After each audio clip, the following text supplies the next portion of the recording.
મહાનગરોની અગર વાત કરીએ તો મારે એક આંકડો ગુજરાતની જનતા સામે મૂકવો છે। ગુનો બન્યો, અનેક જગ્યા પર અનેક ગુનાઓ બન્યા।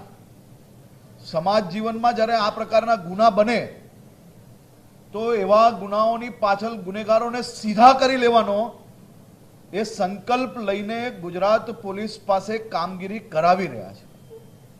પરંતુ જે સુરતને બદનામ કરવાનો કોંગ્રેસે ખાસ કરીને એક મિશન હાથમાં લીધું છે।